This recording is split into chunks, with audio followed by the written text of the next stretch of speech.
All right. Nooners, go ahead and hop on a rower. Let's just start off with a 3-minute row, nice and easy. So when I first started, I actually, at the time, I was really into working out, and I found it though at a really kind of hard time in my life.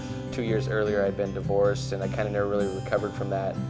And it got so bad to the point where actually I moved back home with my parents just because I wasn't really comfortable being alone and being by myself. And so at that time, a friend had kind of talked me into trying a class, and I came out and I tried it out, and I was just kind of hooked from there. Now this next time, as soon as you touch it, I want you to come right back up. So just as soon as you touch it, good. My ultimate goal as my mom, getting her into the gym, was I knew that at some point, my dad was probably going to be gone. And that was her best friend, that was her life. I knew I needed some activity because things were getting a little bit stressful for me, and the caretaking role can be really hard.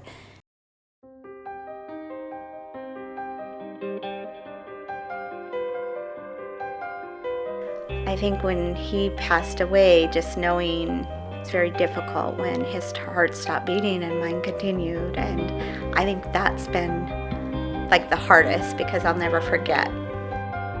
I kind of knew that if I could just get her into the gym and into this place like that's been so special to me, that I feel like it could kind of change her life the way it has with mine. So we're just gonna start on the bike. So we're just gonna kind of warm up a little bit. So just go ahead and hop on the bike for a couple minutes. Eventually, I started kind of getting this idea in place. It was right around the open time, so the open's coming. And so without her knowing, I signed her up for the open. So what we're gonna work on your squat a little bit. So working on getting a little bit lower. I remember sometimes like, I don't think I'm gonna be able to finish. Be extremely scaled down. Some of the workouts we couldn't even record a score because it was that scaled, but she did it. Awesome.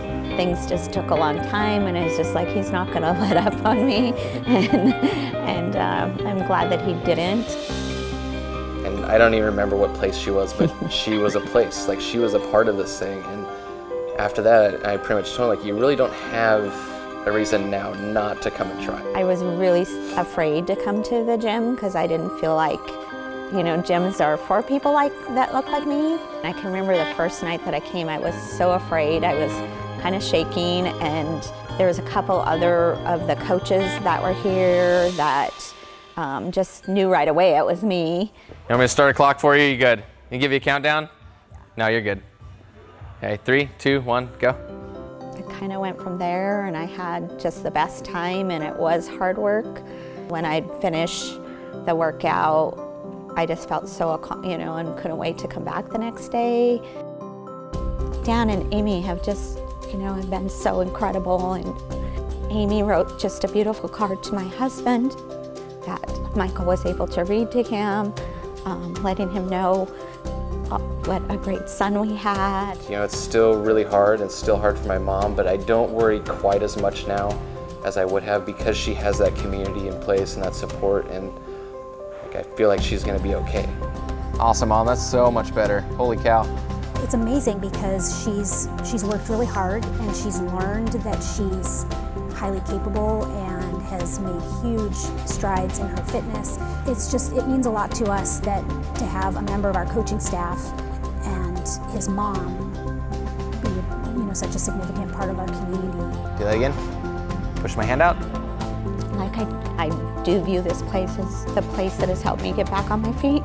I can just be myself. I don't have to leave everything at the door and come in. It comes with me. I can come and be whatever I want and work out and release some of the stress and heartache. And people just rallied around both of us.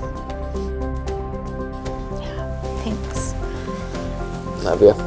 You too.